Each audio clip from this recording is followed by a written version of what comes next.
Prost. How relevant.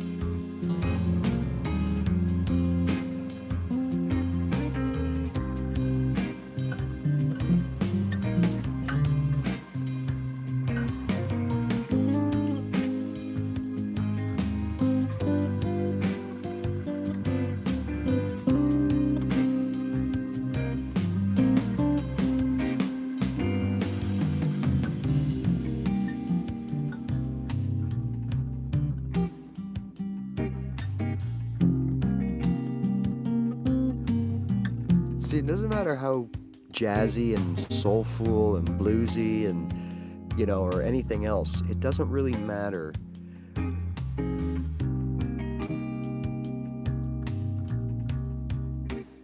What you play, like as far as, oh, it's got to be this scale or that scale, or got to play the blues scale, got to play this scale, got to play that scale. Well, yeah, that'd be good, and it's probably, but you can do anything as long as you're in key and it sounds good. I mean, I gotta admit, even nowadays, sometimes stuff that's not in key and sounds, it still sounds, and then people still eat it up. But anyways, my point is, look, you don't have to approach everything like you gotta know the insides and outs of a scale, right?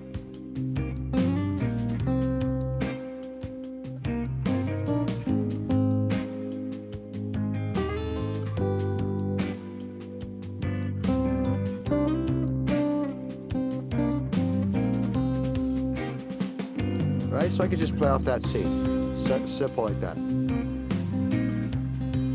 Maybe this C here, right? Or maybe up here.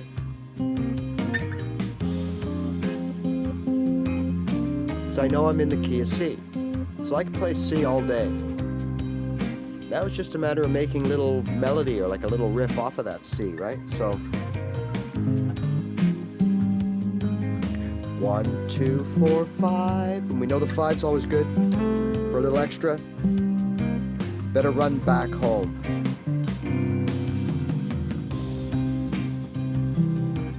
Play that first chord, right? So remember, the notes follow the same, or the chords will follow the same pattern as the notes. So, hey, Mr. Gangster, how are you? So, again, all of this may seem like it has nothing to do with strumming, but it does, because first and foremost, hello everybody, first and foremost, strumming is just another word for rhythm, really, and this is rhythm too, right? Depending on, even if whether I have the right notes or not, I still got to play them in a rhythm,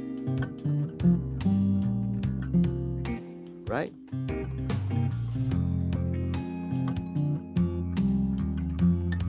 So it's, in a way, it's no different than going, you know,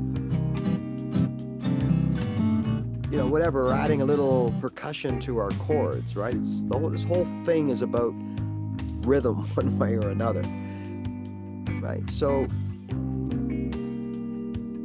your strumming is just like, that's what you bring to the guitar. That's what makes that C that you learn, the D that you learn, and the G that you learn, right? Eventually, that's what makes that start to be a song, right? And we're just going to see what we got here. I don't know. This is something slow, is it? Okay, so, all right, it's pretty cool. All right, so yeah, because we got a little bit of rhythm here. So we got this thing when you listen to the music. We got it, right? Like, you can hear it. So that's gonna carry into my, I wanna put that in my strumming. So I don't know, whatever the chords might be.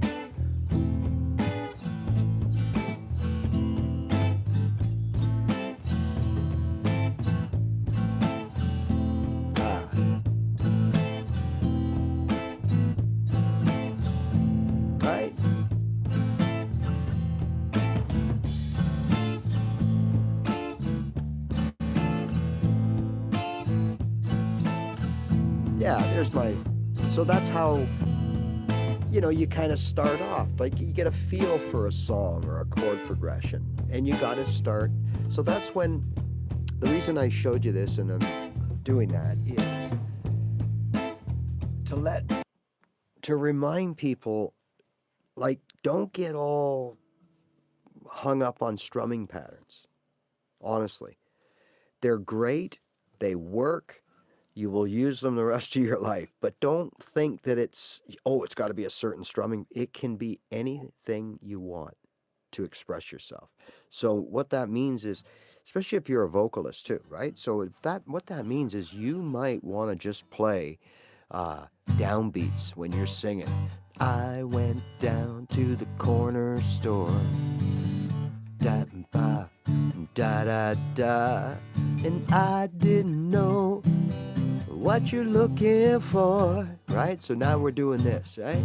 But then we might break into a part. I don't know what you are. I don't know what you're looking for. Now we're strumming it full out. Now we go back. You know what I'm saying? Like just changing the texture of how you apply. Now, so if you said to me, oh, okay, Ray, a great song you wrote, give it to me. Like, give me the chords and give me what I need to know to learn it. Well, what do I do for strumming? You see what I mean? Like, because I can't just say, oh, it's this pattern all the way through. And because it's changed, right? You saw, like, sometimes I'm just doing little. Then other times we're doing a full out down, up, down, up, whatever. Now I'm gonna be honest with you. Whether it's cover songs, like I rarely try to make cover songs sound the way they were. You just can't. I'm not gonna go down that path with it right now. But that's a show for itself.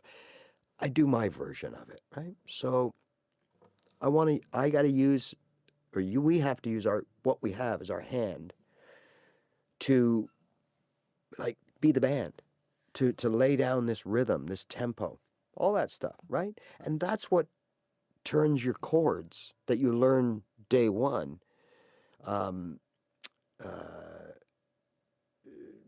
That's what brings them to life, right? Because remember, day one, I'm just sort of encapsulating here. I understand it takes a long time to do this, but this is what you're doing, and you're getting to the point where you can do this. So now you're that juggler, right? It's got 3, 4 balls going, right? 3 balls, 2 balls. Now this is probably 2-ball material.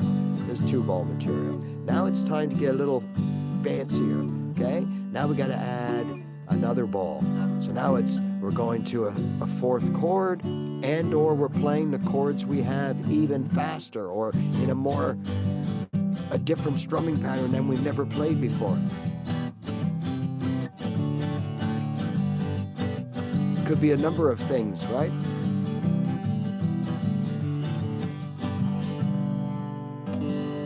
So just being able to express the chords that you're learning, they're never going to change.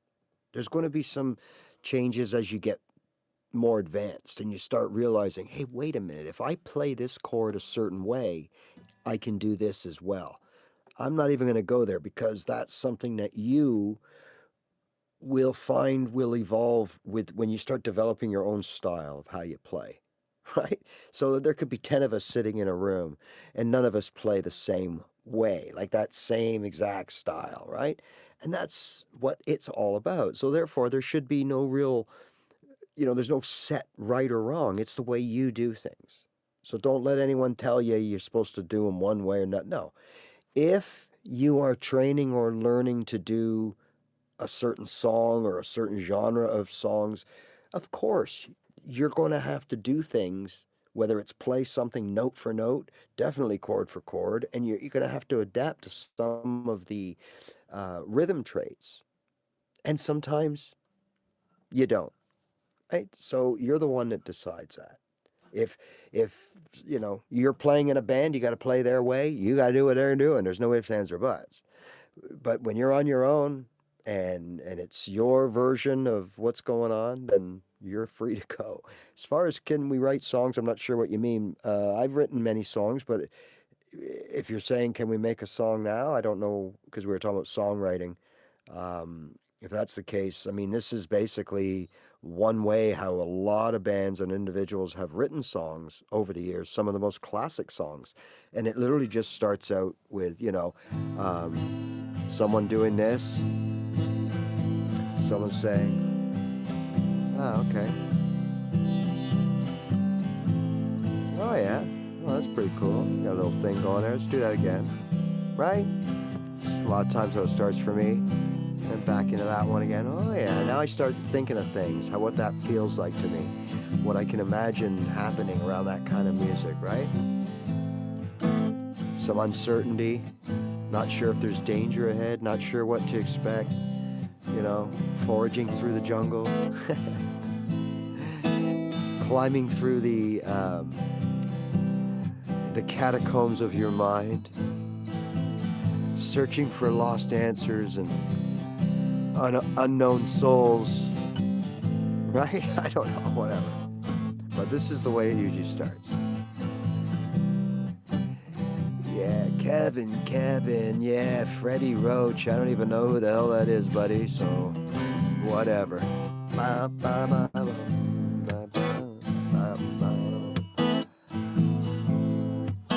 Right? Just now you got something going and you just build on it. And next thing you know, maybe you got something to say along with it, right?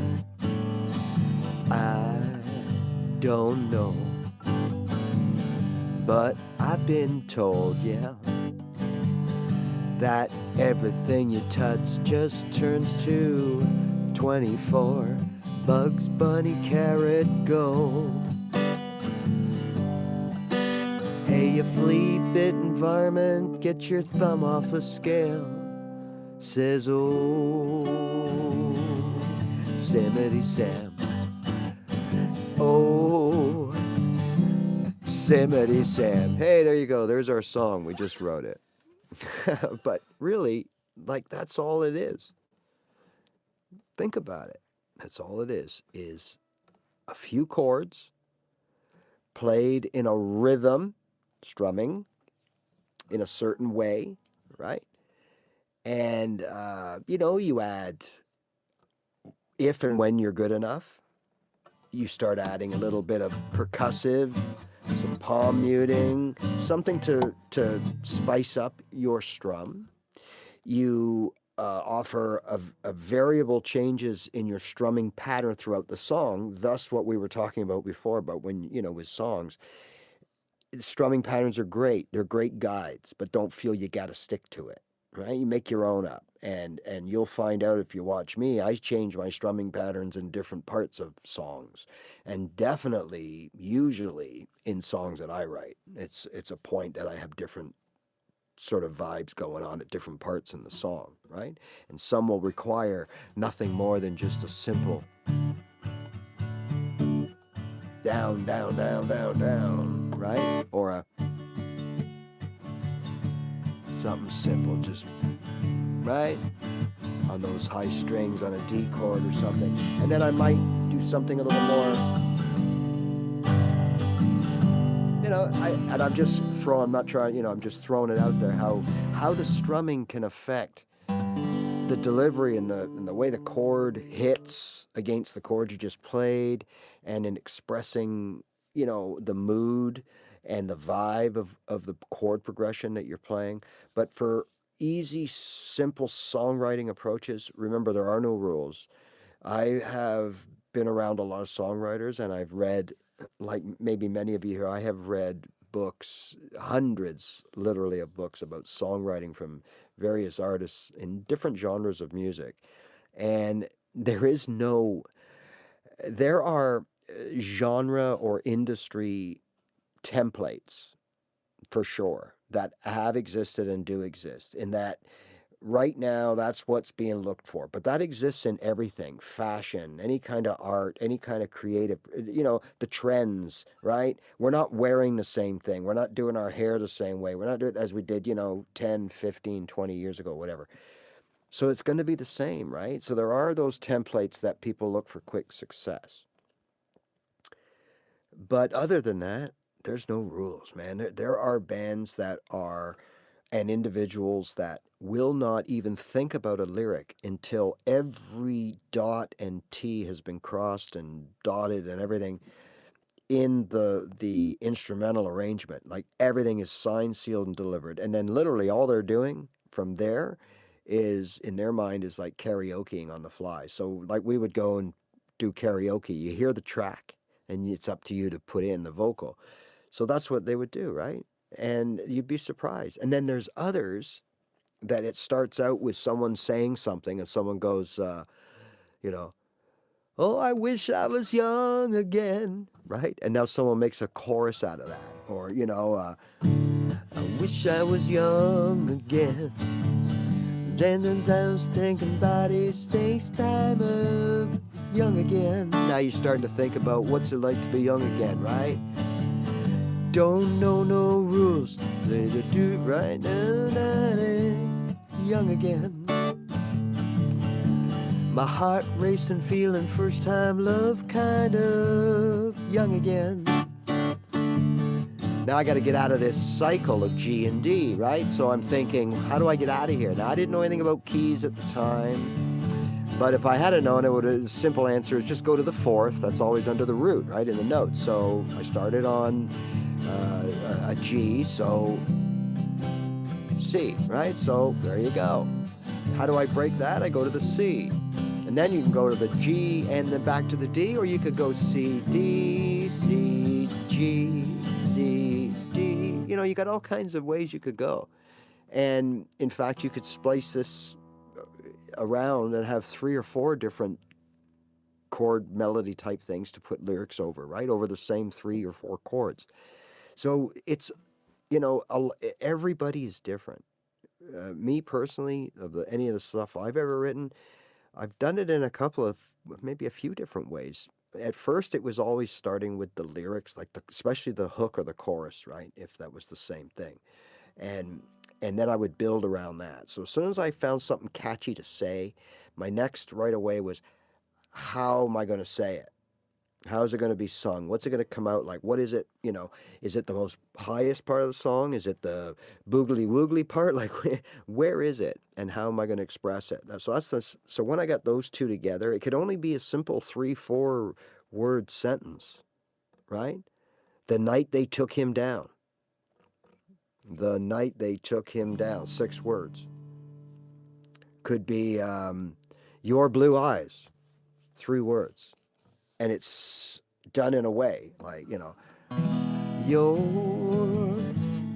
blue eyes, your blue eyes, your blue eyes, whatever, right? But you see what I'm saying? Like, whatever it is, like it's just a matter of, I start that way, and then I build the story around what leads to the blue eyes. Why are they significant? And usually it's easier than you think, because the reason those words were chosen was because that's what I was thinking about at the time. So I could easily write this little story I was thinking about, all to revolve around there, because it came from that story, if that makes any sense, But that's me, okay?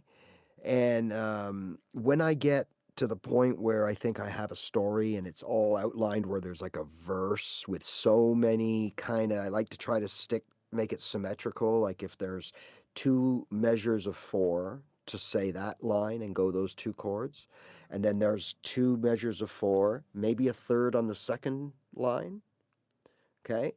And then maybe back to 2 or whatever, and that's your verse. Well, then what I like to do is I want to make sure my second verse is equal to that. Like, I like that kind of stuff, but that's just me. Okay, so in other words, the second verse would have the same melodic feel and storytelling approach as the first one, right? So, hello, Terry. How are you? Question marks. What's your question? Do you have a question about what we were talking about, the theory, or something that has been, or you just don't know what we're doing here? And so that's cool. Well, if you don't know what we're doing here, that's cool because probably a lot of people don't. So I talk about beginner to first year guitar for the most part. We do cover some intermediate stuff, and but we try to break it down, make everything friendly, user friendly, like you know what things really mean, and because it's important. Because with music, a lot of time from Argentine, hello from Canada. So a lot of times, a lot of the problem is we don't understand the lingo involved, when people are explaining things to us. So I try to break things down pretty easy, especially when it comes to playing your first scales and why you would learn scales and what you're going to use them for, if ever, and things like that, and give beginners a different approach to their beginnership. Because one of the biggest problems right now, or forever, is when you go and say, hey, I want to learn how to play guitar. It's literally meant taken that way. Oh, you want to learn how to play guitar? Oh, well, hey, we're going to start here and we're going to go painfully, gradually, slowly through all these things that you probably shouldn't, some of them not know right away because you just don't understand. But more importantly, they're hard to do and you got to on and on and on and on. And then at the end of the day, you look back and go, I never needed any of that. I never used any of that. Like, what's up with that? So all I do is show people, hey, you don't need this, this, this, this, and this.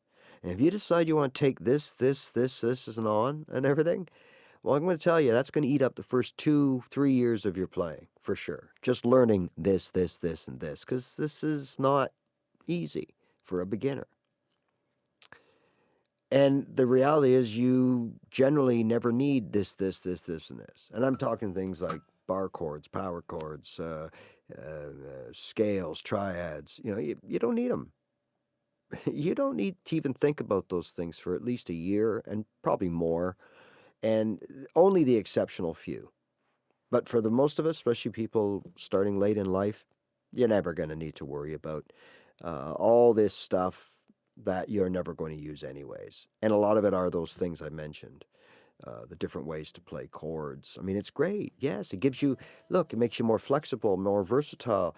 It doesn't necessarily make you better because, as I've said before, any tools in the hands of someone who doesn't know how to use them or doesn't care how to use them or doesn't practice how to use them are going to sound different than the same tools in the hand of someone who plays and uses those tools every day and constantly is working on getting better with those tools. Wouldn't you agree? So the same thing applies to the guitar, folks. There's no hidden secret. There's no secret code that download my course and you're going to learn how to play guitar. I'm sorry. My bookcase is full of courses that I tried, including the Dummies book for guitars or whatever, Guitar for Dummies or whatever it was, the yellow and black series. Tried that too. And that was, believe it or not, more helpful, right? But anyways, getting off topic here a little bit.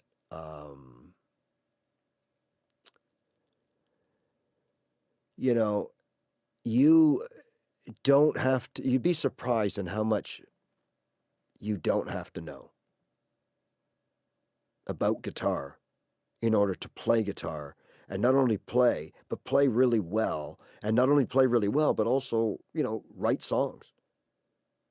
And you'd be surprised how little you would have to know.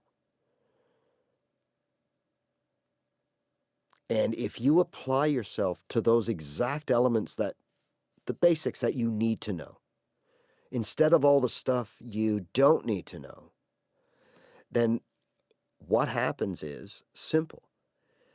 What you used to do in a year or a year and a half, you will accomplish in 6 to 9 months.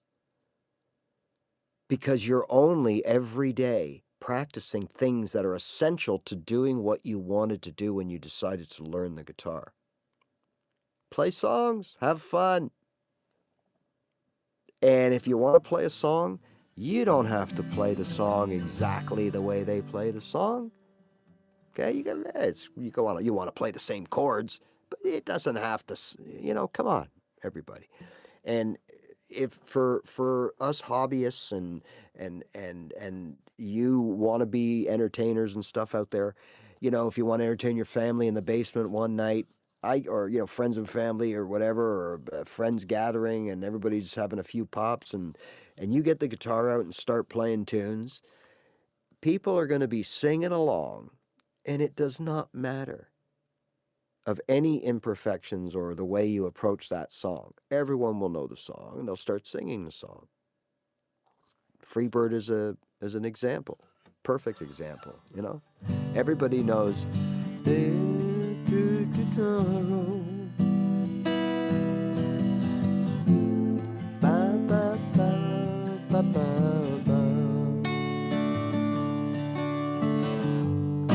Anyways, you could do that for sure.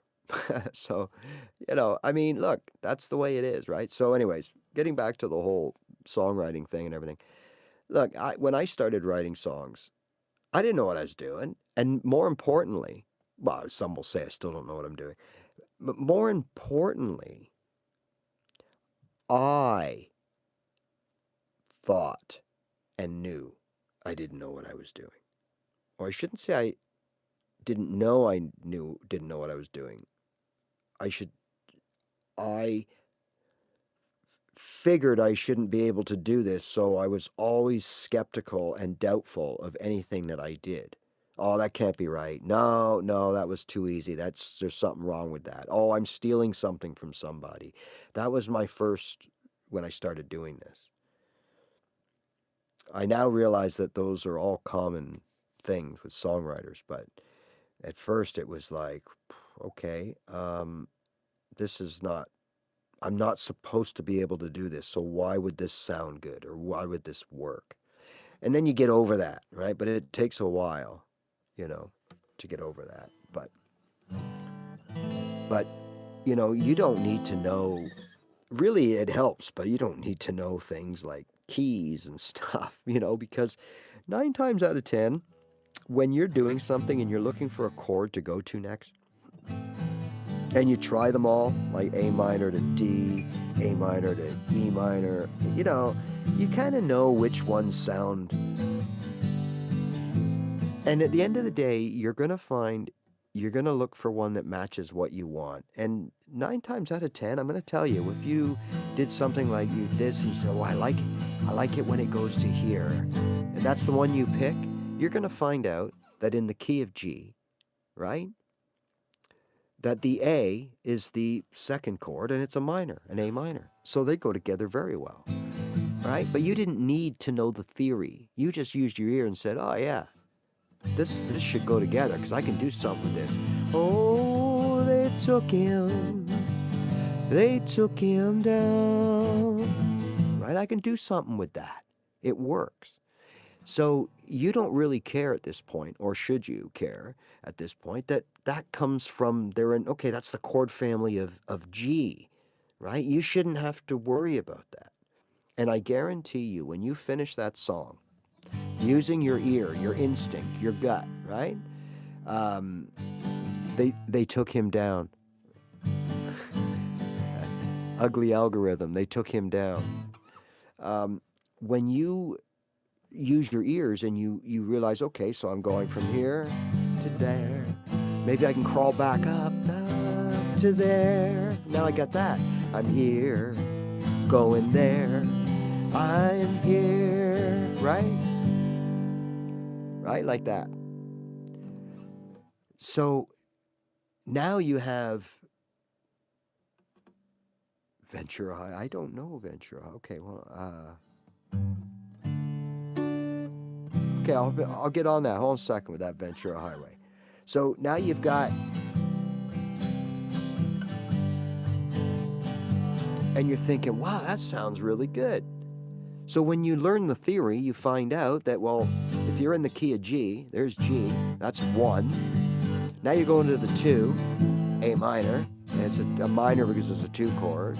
Then you're coming to the C. Now that's the 4, so you're playing to the G. So you're playing a 1, 2, 4, 1 chord progression.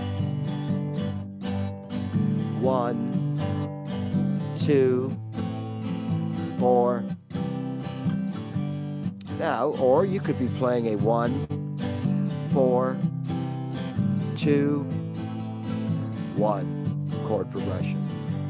Same 3 chords. 1, 2, 3, 4. Right? And the rhythm is the same. Try to keep your internal clock the same. No matter what chords you play, you could start on the G, you could start on the A minor.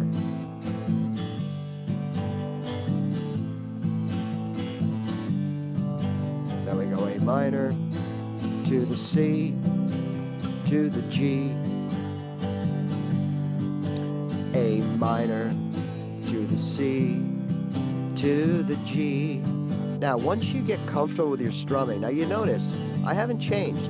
And I'm trying subconsciously. There's no metronome playing, and I'm sure if someone metronome me, I probably am off. But that's the joy of you playing your guitar, man. That happens. Don't fret it. No pun intended. Don't get all upset about it. So I'm trying my best to try to stay equal. So I'm not playing a song. It doesn't matter. I'm just practicing. So I'm trying to stay equal. Get my chord changes, develop a rhythm. 2, 3, 4, 1, 2, 3, 4, 1, 2, 3, 4, 1, 2, 3, 4. Right? Do my best to stay equal. Do my best to strum all the strings in the chord the way they should be strung, because there's plenty of room later to start creating shortcuts. What do I mean? Like, just play the bass part of your G. Just play the trebly part of your D. Just play the lower part of the C, just play the higher part of the C, just play the high part, the low part of the G, and on, right? So there's going to always be variations as you progress. But look at the strumming. It's just, I try to be equal no matter what the pattern is.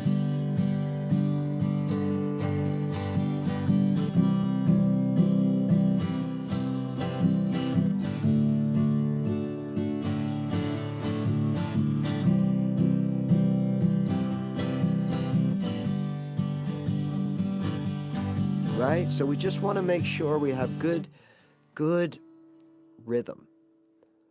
Now, you take somebody that knows 4 chords, 4 open chords with really good rhythm.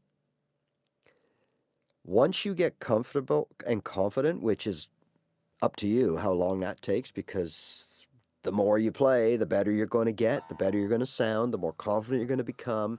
And now, honestly, you're dancing like somebody, like nobody's watching, and you're just smoothie as peanut butter, just playing in your basement, right? But now you're doing this all the time because you're a guitar player now. You're only playing 4 chords, but I'm playing them any way I want. And that's getting back to the keys as well, right? So when we were talking about songwriting and how you technically didn't know what you had to, as long as it sounded good by ear, you didn't have to know what you're doing. Well, yes, because 9 times out of 10, you're going to find out that you had it right, and the progression did work, and it was all one thing in common. They were all from the same key, all the chords that you used. And there's a reason. They're in that key because they all sound good together. This is all layman's explanation here. I'm not getting into the deep musical theory of all the, the degrees and all this. I'm just trying to educate people and give you an idea of how it all works, right? And that's what all my videos are about as well. So, look, in this case, really, you'll find that keys are just 6 chords that we use in our. There's actually 7, but we only use 6. And you'll hear this so often about the diminished chord. Nobody uses it, so they don't show you how to play it. And it is true. You use it in jazz. You use it in like some really, in my opinion, orchestra type gospel. Where there's multiple instrumentations going on. I think you'll find there'll be those kind of chords. I meant classical music, for sure. So, it's just not, if you want to learn how to play the Beatles or the Stones or Zeppelin or Ed Sheeran or Taylor Swift, right? You do not need to know any of those diminished chords. So that leaves us with 6 chords in every key. That's it. Now, there are variations of those chords. That's all those slashes and letters and numbers you see behind the main chord name, like E. And then you might see, E, M slash 7 or 9 or add this or A, whatever. It's an E or it's an E minor. It's an A or it's an A minor. That's how we don't think of it as an A6 or an A. It's very, very rare. It's an A. And the difference is negligible. But officially, it is that chord, okay? Just so you understand. I'm not preaching cheating. I'm not preaching learning theory. I'm just saying it is the way it is. So when you see those chord progressions with all those C, M, J, 7, or C slash G, M, A, G, that's just play the G and the C. That's it. Don't worry about all those letters and numbers. So when it comes to the 6 chords, you're going to find that songs are written using any of those 6. They might use 2 of them, which is kind of on the rare side. Usually 3 is very popular. 4, always, like, huge.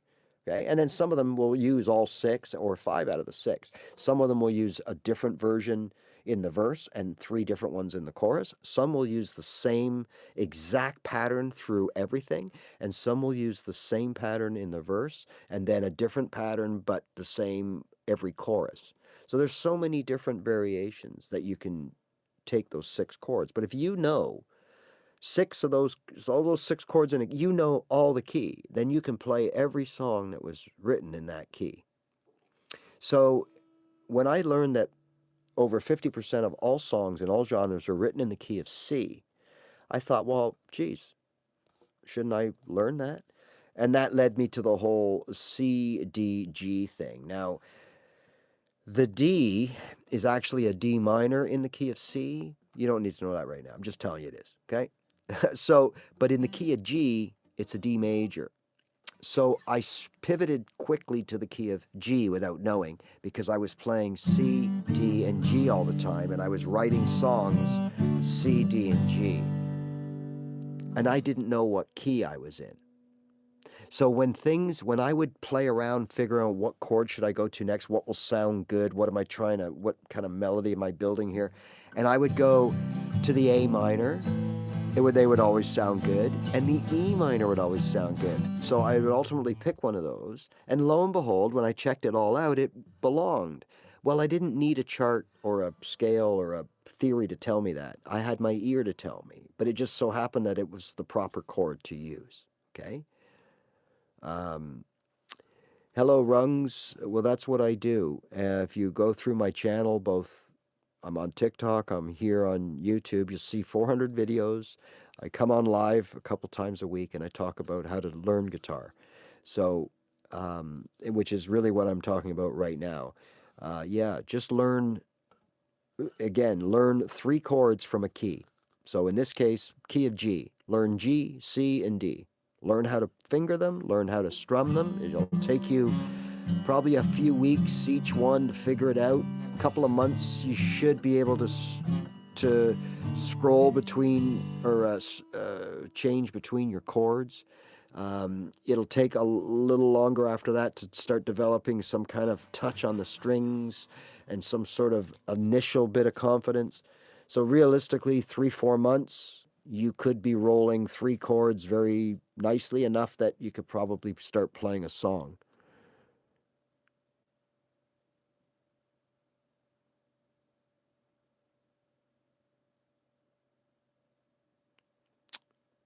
Aaron Fitzgerald.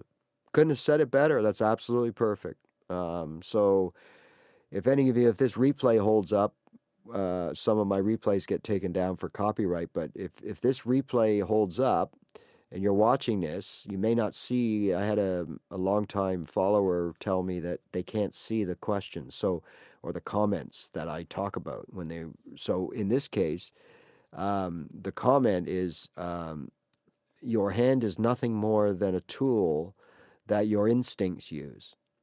You could teach your hands to keep up with them, but the important part is to have been born with those instincts. So there it is right there, right?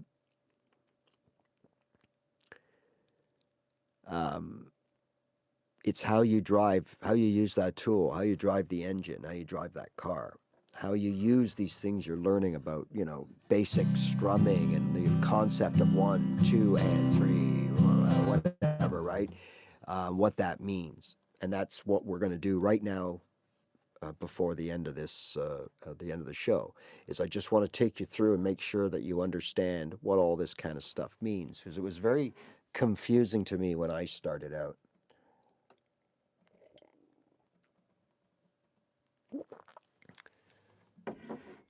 Yeah, it's great, Rungs. That's, next year, I guess you mean it's probably 3 or 4 months away. But good that you want to get started. It doesn't hurt to learn about some theory in the meantime, but it would be easier with your instrument in your hand. But you could still learn and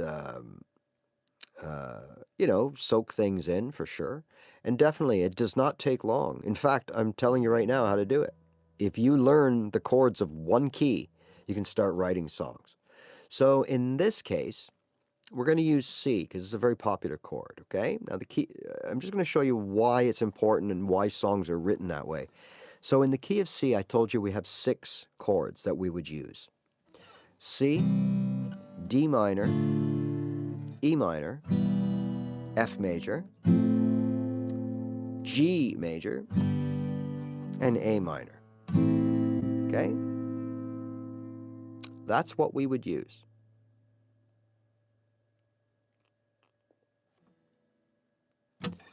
So the 7th chord would have been a B diminished. I would use a B minor if I needed to, but that's down the line. Don't worry about that. But those are the 6 chords that, if I said to you, here's 6 chords to write a song. Now here's why you use the chords from the same key. Because I'm going to now play these. And in fact, if we were in a live studio audience, I would actually invite people to call out one of those 6 chords, and I would just move independently from one chord to the other. But you're going to have to trust me that I am playing randomly. I'm just going to, out of my brain, just go all over. So of those chords, we're going to play any and all.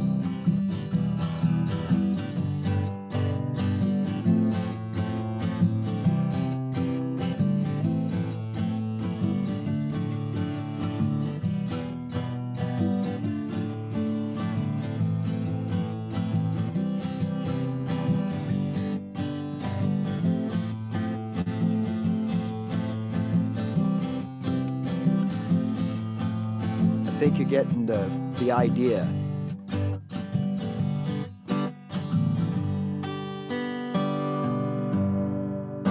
Right? I think you're getting the idea that no matter how you play it, whatever, right?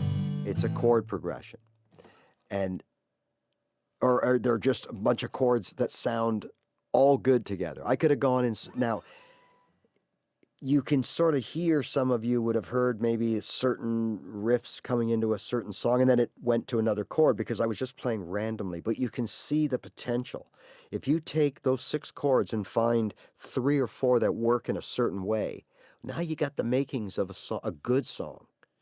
And when you look back at all of the big songs in your world, look at the chord progressions, and I think you'll be very surprised that there's so many similar chord progressions, and there's reasons for that. Is because certain chords just sound good with each other. There's no ifs, ands, or buts. So they're used over and over again. And then it's a matter of what other chords do you put with those 2 chords that sounded great together. Now you got something really cool, right?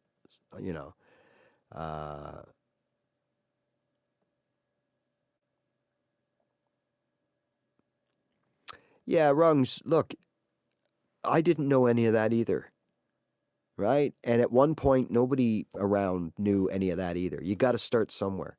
And it is, in my opinion, so much easier because I did some reading and research before I got my guitar, like probably a couple of weeks of reading books and how to, to find out what I'm in for.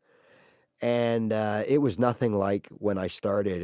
That book was nothing like it, because there's nothing like actually holding the instrument and learning to play it. So if I were you, I would just wait until you get your guitar, and at that point,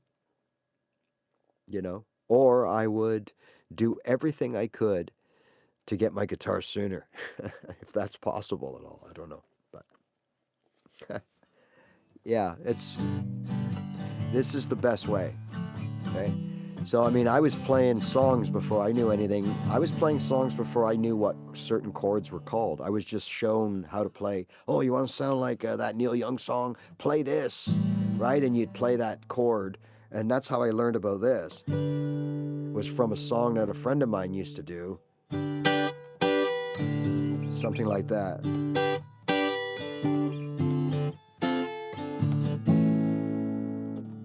It might have been off the B even, like, might have been something like...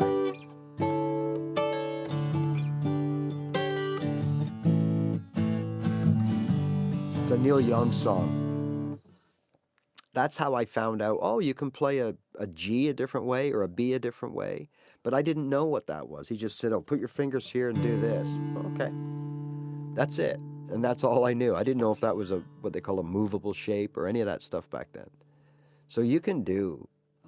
Don't be, I was so intimidated by all this theory stuff. And then I found out, it's really easy. At first, it's so hard. But once you just have that breakthrough moment, you keep at it, and things start making sense. And then you start realizing the importance of this whole 1-4-5 thing, especially when you start playing notes and scales. And you start understanding the 1-4-5 and what's the 1-2-4, where's my 1-3-5, and why am I calling it numbers, and why am I... You'll see when you're playing, right? And you'll find that your 5s are linchpins that hold a couple of 1s and 4s together on either side of the 5. Like, it's crazy. And but that's, if you try to learn that stuff too early, it doesn't work, because you don't understand it. You don't know what you're talking about. So if we wind it back to the practical side of things, me and so many others, I tried to learn bar chords too early, and I was no good at them. And they hurt, and they didn't sound good, and they never rang out properly. And every time I gave myself that bar chord test where you're supposed to go each string and it has to ring out, there was always that, right? And I would just get so pissed off. And my wrists started getting sore, and I just started getting foul about the guitar in general. To be honest, I just, so now here I am approaching a year that I've invested in this, and I'm starting to get irritated. And that lasted months, and then finally I just didn't pick the guitar up, right? I had no business. Looking back, I had no business learning bar chords. It was stupid of me. But I didn't know any better, and I thought, I got to learn to play guitar, and that's part of playing guitar, so let's do it. But now I can say, now I can honestly say that, that was a silly thing for me to do. Once I took a step back, so now we're talking year 3, right? I take a step back and I go, okay, I'm not going to deal with any of this fancy stuff. It's too hard. And I just started playing my open chords. I just...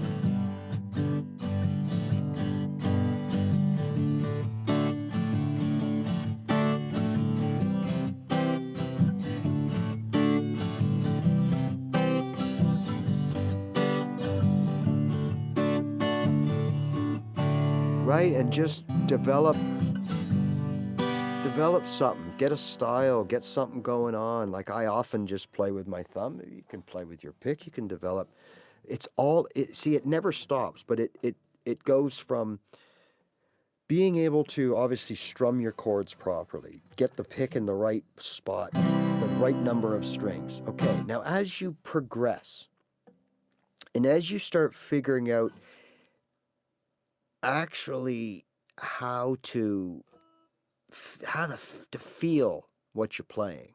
Well, then what's going to happen is you're going to find yourself strumming differently again. You're going to start not plucking every string in that chord. It's just gonna happen. You're gonna learn how to get different little vibes out of every chord.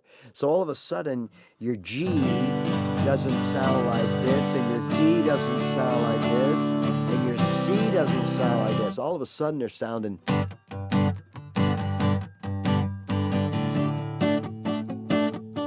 You get it? Like you're a complete different vibe. And that's all from the right hand, the touch, the feel, the rhythm, the speed, whatever. It all has to be built up. And then it all has to be know when to use it. And again, there's no rules. It's whatever makes you feel the best when you want to use it, right? How you want things to sound. So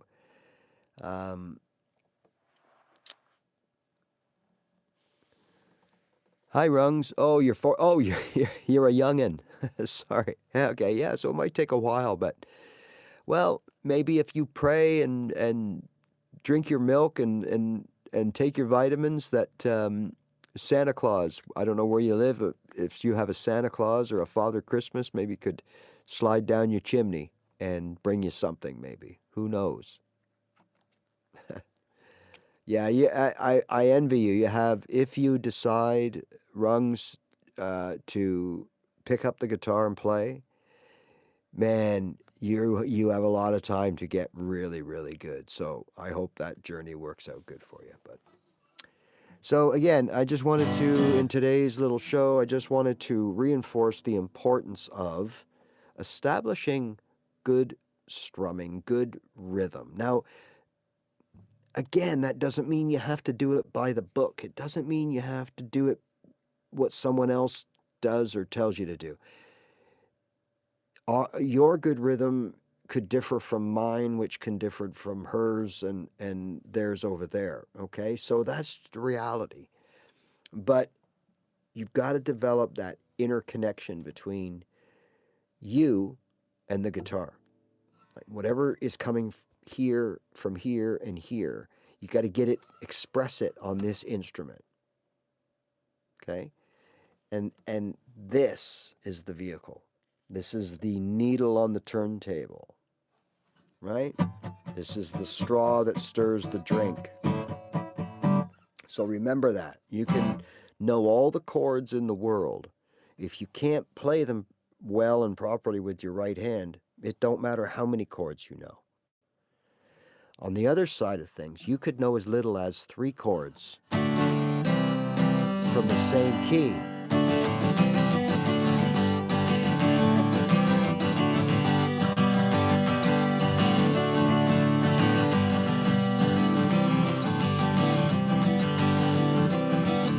I'm just screwing around, but you get what I'm saying? I can do so many things with those 3 chords just by playing 3 chords well. I can do more with that than the guy or girl that knows all their chords but don't play any of them very well at all. And that's the reality, right? So the more time you put into it, the more things and time you get, the more you get out of it. It's really quite simple. And someone can tell you, like I'm telling you, but nobody can teach you. There's no, it should be common sense, right? So remember, it's you that's going to determine how and when you play guitar and how good you get and how fast you get there. You, not a course that you buy, not a download, not a subscription. I would follow people or go, or subscribe to whatever they call them, to people that you think can help you. It's either the way they deliver the information or the kind of information. And just remember, you don't need to, especially when you're a beginner, don't waste valuable time trying to learn things that are too difficult for you and that you just don't need. That's the biggest piece of advice for free you're getting, everybody, okay? Especially for those of us that just want to have fun and play some songs, have some fun, play some cover songs, play our favorite songs, play songs at a party or whatever. Hey, man, rock on, no problem. Well, if that's your goal here, the reality is you only need to know just a tiny bit of what the overall learning the guitar conservatorship is all about, right? So when you learn at the Conservatory of Music, there are structured ways. There's a path, and that encompasses all these techniques and some, if not, I shouldn't say some, many of which you will never need, you will never use, you will never even think about outside of that. So if you're young and you want that education and you go for it, because you got time on your hands to explore all the nooks and crannies of the music and how it works. But when you're 40, 50, 60, 70, 80, and you want to learn the guitar and you're like, okay, I want to start, playing some songs and, like we said earlier, just have fun at a party, right? Man, you don't need any of that stuff. The official music theory technique thing going on, the Conservatory of Music and all. You don't need any of that stuff. You need to know how to play chords, and only 3. When I say play, you got to know where to put your fingers and what strings to strum. And then you got to know how to strum those chords. And that's it. That's the only things that you have to worry about for the first few months that you pick up your brand new guitar, is make a new chord, learn where the fingers go on, what frets and what strings, and how to strum it. That's all you need to do. Then your next step is to put 2 together. Now that's where you got to make your first decision, and you got to understand that if your first chord you learned is a C, then what I would recommend is the second chord be a D and the third a G. And the same would go for if your first chord was any of those chords. In any particular order, learn those other 2. Okay? Or learn C, F, G instead of C, D, G. Now you're in the key of C. Now I don't want to muddle your mind, but that's why beginners learn those chords first. Because they're from 2 keys that has no bar chords. Right? Well, F sharp and the G, but you don't play it very often when you're in G. So, look, that's it. You learn 3 of those chords, C, F, G, C, D, G. Man, once you're able to play G, C, and D together in any order,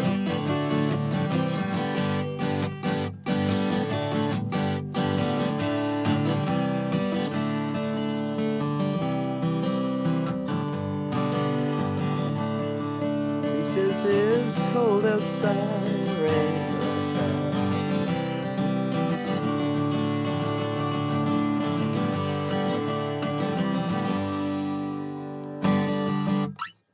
3 chords.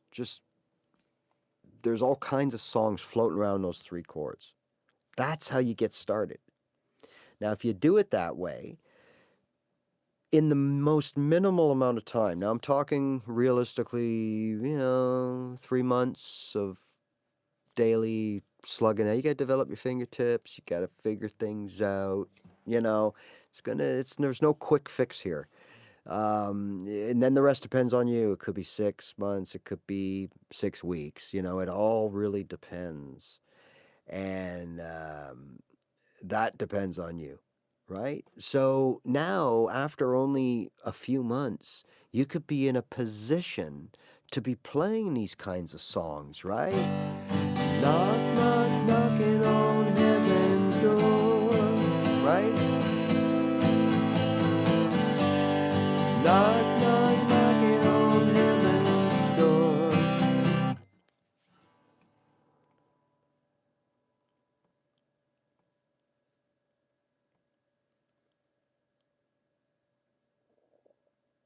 Then that's what you play, Rungs. That's what you do.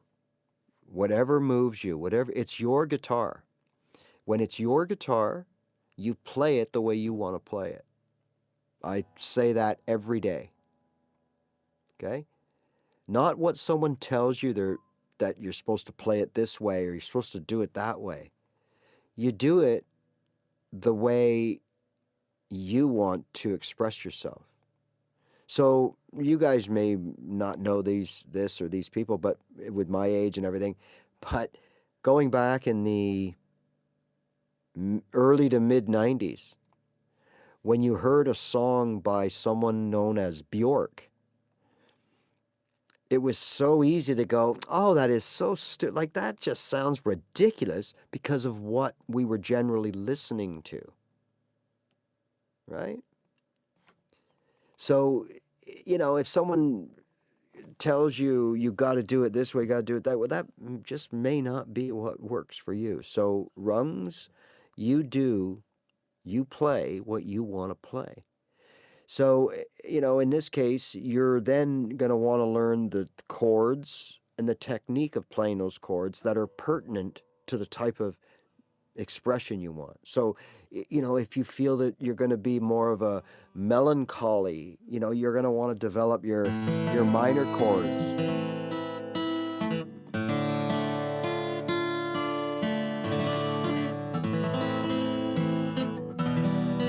Right?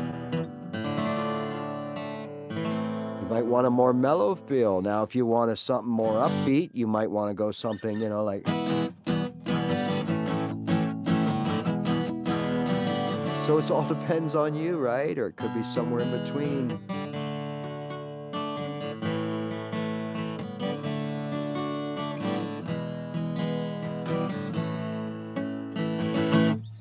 So again, that's up to you, right? But that's the whole thing.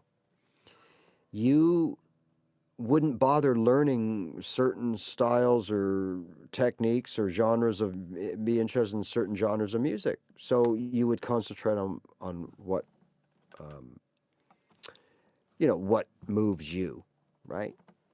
Depends on where you're from in the world too, right? Like, here's someone from Brazil, right? So I'll bet you they like stuff, they want to hear stuff in the bass, something quick in the bass, and then maybe have someone playing over me the chords, and I'm just doing, because now you got like something to do it, right? So you got to think whatever. It's whatever you want, like whatever you're used to, whatever you want, however you want to express yourself. I tend to look, for me,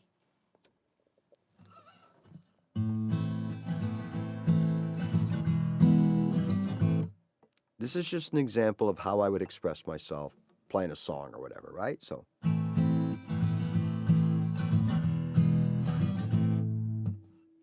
to the town of Alfreda rode a stranger one fine day. Hardly spoke to folks around him, didn't have too much to say. No one dared to ask his business, no one dared to make a slip, for the stranger there amongst them had a big iron on his hip. Big iron on his hip. It was early in the morning when he rode into the town. He came riding from the south side, slowly looking all around. He's an outlaw, loose and running, came the whisper from each lip, and he's here to do some business with the big iron on his hip. Big iron on his hip. Now in the town there lived an outlaw by the name of Texas Red. Many men had tried to take him, then many men were dead. He was vicious and a killer for a youth of 24, and the notches on his pistol numbered 1 and 19 more. 1 and 19 more. Now the stranger started talking, made it clear to folks around. was an Arizona ranger, wouldn't be too long in town. He came here to take an outlaw back alive, or maybe dead. And he said it didn't matter, he was after Texas Red, after Texas Red. Well, soon the story was relayed to Texas Red himself. But the outlaw didn't worry, men that tried before were dead. 20 men had tried to take him, 20 men had made a slip. 21 would be the ranger with a big iron on his hip, big iron on his hip. And the morning passed so quickly on the day that they're to meet. It was 11:20 when they walked out in the street. Folks were watching from the window, everybody held their breath, 'cause they knew this handsome ranger was about to meet his death, about to meet his death. There was 40 feet between them when they stopped to make their play. And the swiftness of the ranger is still talked about today. Texas Red had not cleared leather for a bullet fairly ripped, and the ranger's aim was deadly with the big iron on his hip, big iron on his hip. Big iron, big iron, big iron, big iron. When he tried to match the ranger with the big iron on his hip, big iron on his hip.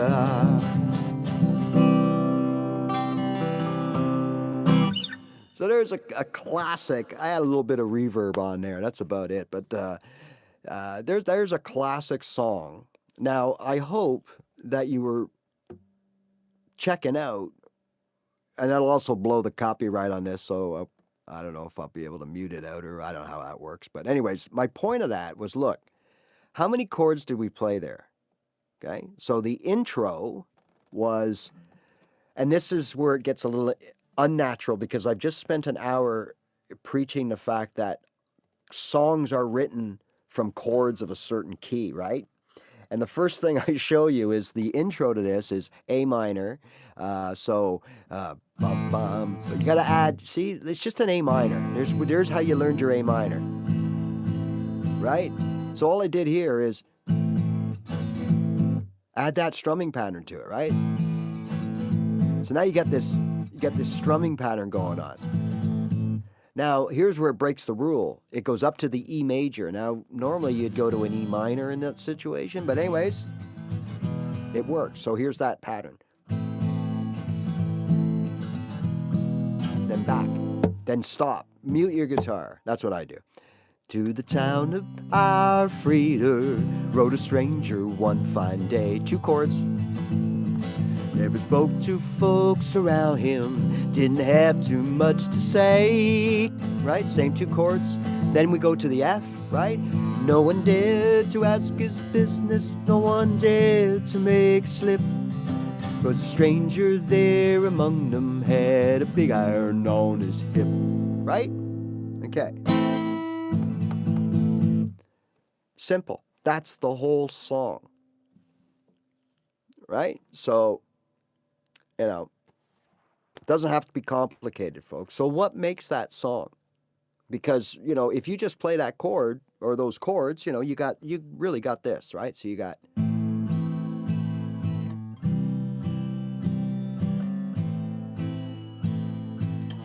right? Then it goes,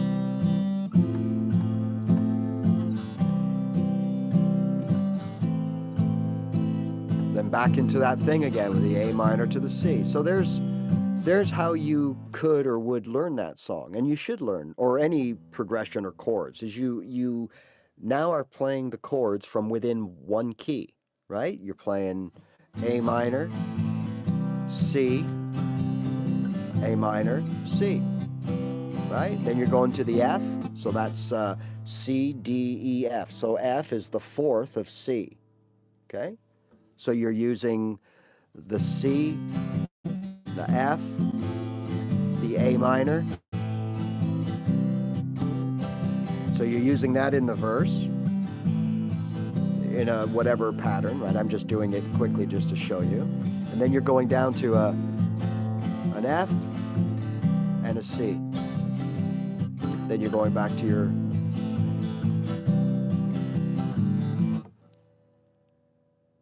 right? Isn't that like really simple?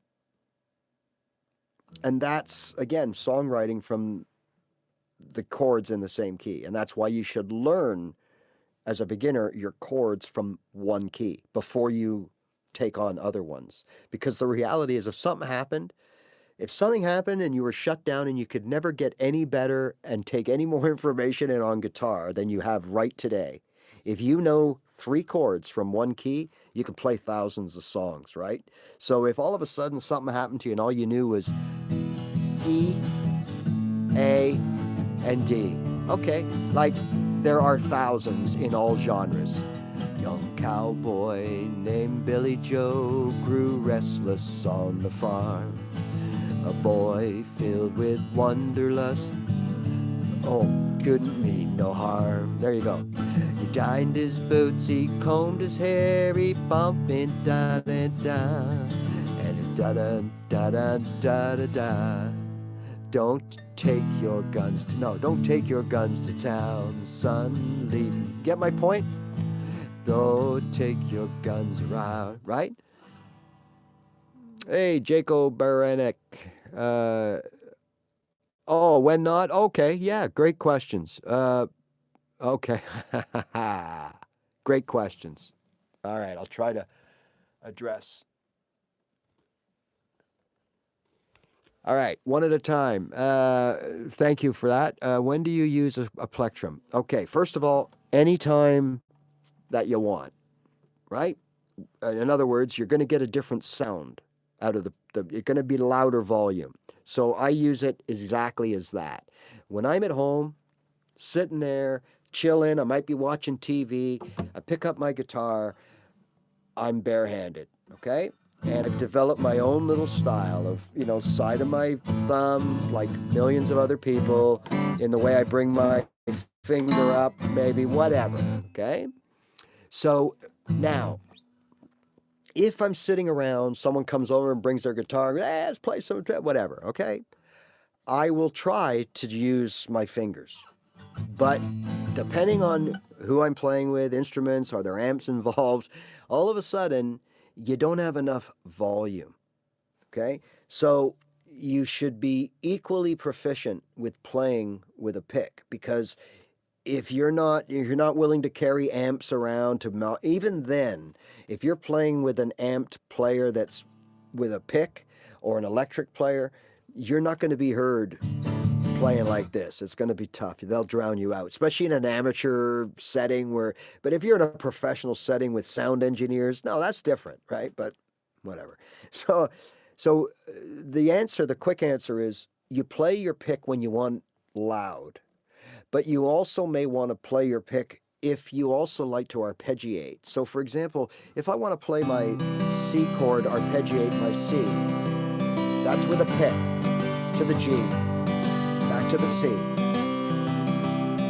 I'm just picking basic stuff here, right? So, all right, now if I was to do that without the pick, you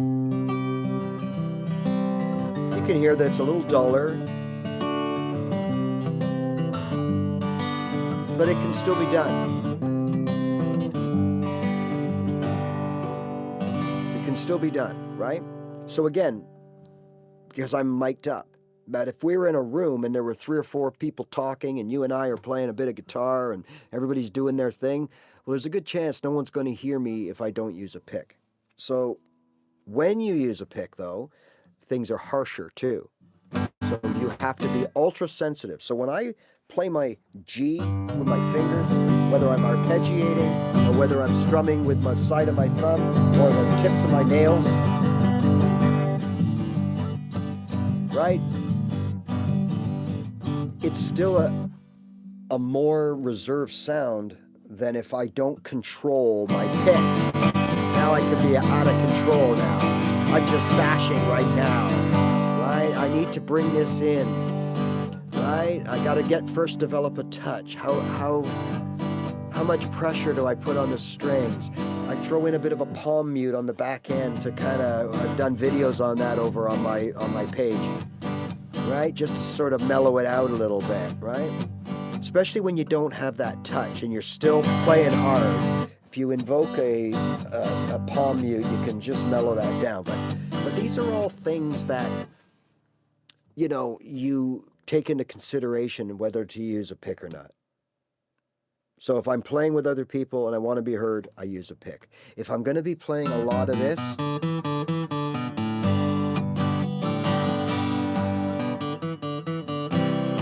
you know, this style of playing, you know, we're at a country or bluegrass or whatever, I'm definitely using a pick for that. Mostly for volume, but really more about precision so that I can actually play that note and only that note, as opposed to maybe my thumb comes down and I kind of get the other, you know what I mean, right? So for sure. How do you strum upwards without hitting all the strings? Practice. There's no, look, subconsciously you're probably already doing mechanically what you need to do, because subconsciously when you come up, just like when you go down, your pick is generally angled like those crown and anchor wheels, right? Like it's anchored so that the thing can pass by with less resistance. But if it went the other way, it'd be a straight wall. So it's the same thing here. Think of it that way. Is when you're going down, you're kind of like, you know, you got your pick sort of kind of upwards and it's going, hear that? It's going down. So now you have to try to do it. So up. So you're subconsciously probably already tilting when you come up.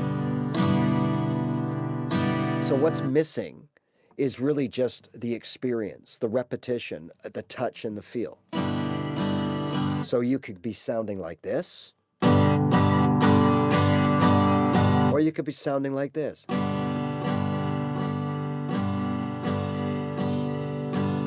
Regardless of how fast you're strumming, you can still be nice and soft like this. Or you could be a combination.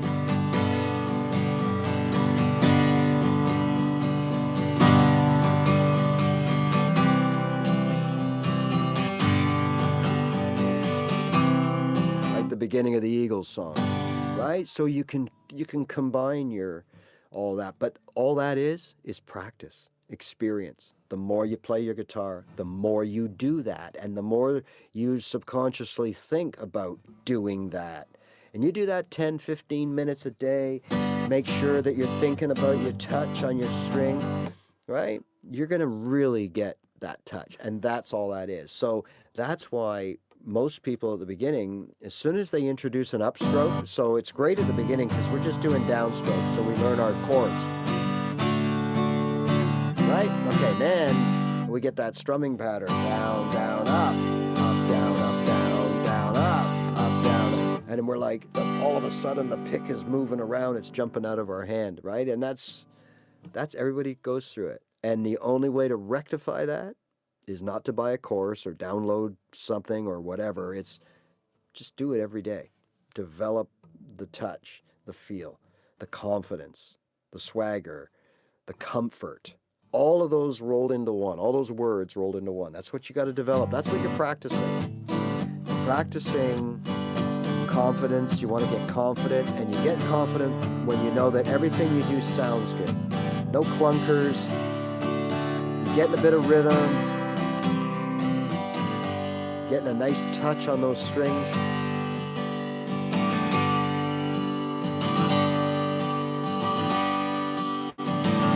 Right? It's just an example. Not trying to play a song or anything, but right. So, you know, that all comes as part of that. So long answer, but I hope that helped. Right. So, um, I encourage you to play both ways. I encourage everybody to play fingers and also pick. It's just smart. It's a good thing to do. Makes you more versatile because there's nothing better than the sound of yourself sitting in a quiet, like a nice room. You know, that's like no other noise other than you. Okay, maybe a little reverb, so you got some plaster walls or hardwood floors, and you sit there with your fingers and just, you know, I don't know, whatever comes to mind. It was early morning yesterday. I was up before the dawn. I really have enjoyed my stay. I must be moving on.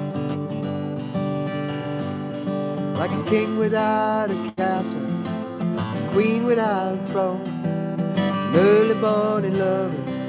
I must be moving, no, must be moving on, no, must be moving on. Yeah, it's an A minor at the end. Now I believe in what you say now. It's the undisputed truth.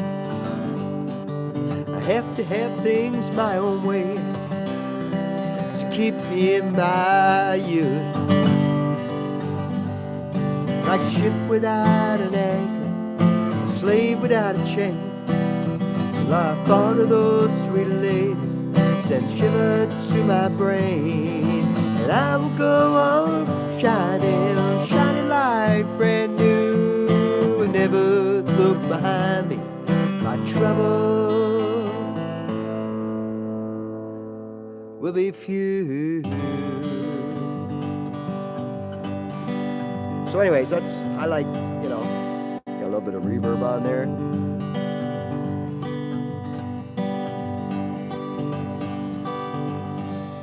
Could you show finger picking with alternate strumming as well, please? Well, finger picking, you know, again, that should be a very personalized approach because everybody's going to be different, right? Everybody, you know, some people have long nails, some people don't have any nails. Some people want to play a certain style or type of music like what I just did there, or earlier on we played the country ballad from Marty Robbins.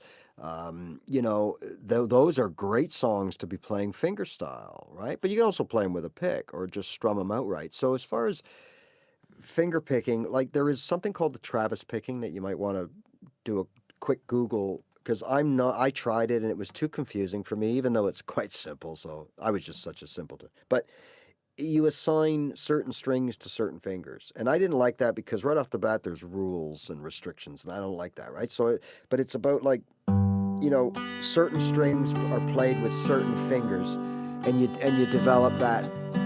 You know, you still have to practice so you have a sense of which strings you're playing, right? Because you need to kind of know whether you're playing by ear or you're trying to know exactly what notes you're playing.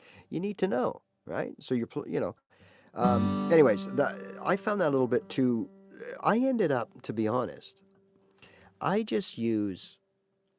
Hello, Alessandro. I just use my thumb and my forefinger. So if I move that over here a little bit, right? Now we got it.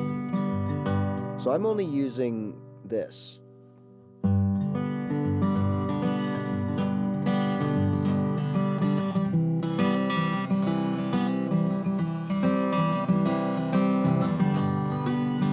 Right? That's, so I'm going down with the thumb and up with the fingers. Then if I want a little extra, right, I just run the nail. It even looks like I'm holding a pick, but I'm not. Right?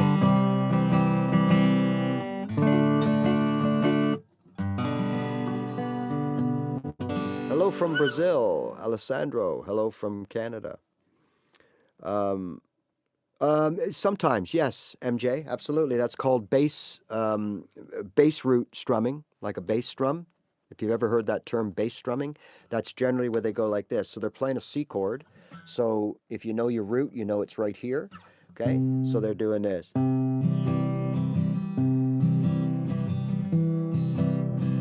Hello from Istanbul. Hey. I was always scared of your country since I saw the movie The Midnight Express when I was a kid. Oh my God. I never wanted to go to Istanbul after I saw that movie. All those years ago. Yeah, picking the root. So, and then if I go to a D, I'm picking that open D, and it's a great way to practice your synergy between your strumming and fretting, like your picking finger and your fretting hands, right? Um, well, thank you, Belgisel. Thank you. I think you were trying to say. I do play electric, but not the same way at all. No, no. I only use my electric if I'm recording something and I'm playing around making music or whatever. Like I'll use my electric to go in and make some riffs, track a couple of riffs into an already song or something like that. Or sometimes just for fun, I'll sit around and I listen to backing tracks and sure, play along. I find, there's quite an adjustment when you go from one guitar to the other with the fret size, they're smaller, the strings are lighter gauge. There's a lot of things that change, and me anyways, I find I have to play, like I'd have to have a few hours or a night or two on this guitar if I hadn't played it for a while. And then you go to electric, and it feels weird. You need a day or two to kind of readjust at my level, maybe other people 20 minutes, but I don't play enough of both of them, if you know what I mean. I play all acoustic, and I only play electric certain times. So, yeah, it seems like the big gate was open, Randy, tonight. And not the Looney Gate. We haven't had many of those, but we've got the International Gate is open tonight. Oh, thank you, Belgies. So yeah, that's my preference, is to play. And if you notice, when I was singing, when we were doing the Marty Robbins tune, like there's an F in there. There's no way I'm starting to do this crap while I'm singing. Okay, I'm not playing bar chords. I'm playing that F. I'm keeping everything as simple as possible, right, when I'm singing. And that's my number one rule of, if you guys are into gigging or you're a singer, you want to be a singer guitar player, and I probably would do the same. I play a bit of harmonica, but if I was into more of that, I'd probably have the same philosophy, is that when I was playing the harp, I would want my guitar to just accompany it. So just don't go crazy. Just play basic version of chords. Let me do my harmonica thing. And I think, and of course, when you get to a certain level, rock on, man. If you can do both, if you can play the bar chords and triads and also play an instrument or sing, that's awesome. But it's, that's tough. That's a lot of elbow grease, a lot of hours put in. So yeah, generally I like to keep things simple when I play, when I sing and play. I like to try to keep the playing as simple as possible. But having said that, and anybody that follows me knows that everything I do is simple. All the chords, again, all open chords. Every song I did tonight was open chords. I don't think I used a bar chord at all, right?